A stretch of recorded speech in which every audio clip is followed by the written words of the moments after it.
Nguva ino tinosangana zvekare pashoko raMwari kuti tinzwe kutaura kwaMwari kwatiri pane zvandapiwavo naMwari nguva ino kuti nditaure nemi.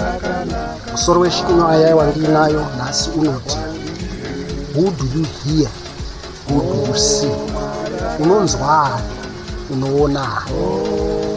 Ndiani waunonzwa, ndiani waunoteerera, ndiani waunoona, ndiani waunotarisa?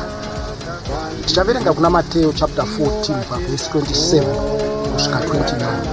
Mateo chapter 14 verse 27 kusvika 29. Tinzwe shoko raMwari. Vana Pita vaive mudambudziko guru vari mubhoti vachifamba sezvatinoita kusangana matambudziko. But vari mudambudziko iroro, dambudziko ravo rakanga richikonzerwa nemhepo, asi mhepo iyi iri kuvakonzeresa nokuti havana kutsika pasi vari mumvura. Kureva kuti dambudziko ravo rakanga riri remvura, kuti mvura ndiyo yaita problem. Mvura, dutu remvura iri ndo dambudziko ravo, ndo mutoro wavatarisana navo wedutu remvura. Asi zvino Pita ari kuti ndiitei ndibuye kwamuri pamusoro pemvura, kureva kuti akanyatsokuziva kuti iyoyi mvura iri kutitambudza iyoyi mvura yatinotya kuti iri kutinyudza iri dambudziko ratasangana. But Jesu kana murimi ndiitei kuti ndiuye ikoko nokuti imi muri kutofamba pamusoro pedambudziko redu, nokuti dambudziko redu iri mvura ndo dambudziko redu, but imi Kristu muri kufamba pamusoro pemvura. Naizvozvo itai kuti inivo ndifambe pamusoro pedambudziko.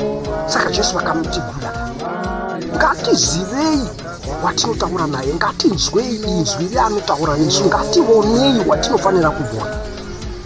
Vamwe vachiona zvimwe iwe uona Kristu, vamwe vachiona zvimwe iwe uona Mwari, vamwe vachiona dambudziko iwe uona ari pamusoro pedambudziko, vamwe vachiri mukati mematambudziko iwe famba pamusoro pedambudziko, nokuti wauyi naye anofamba pamusoro pedambudziko.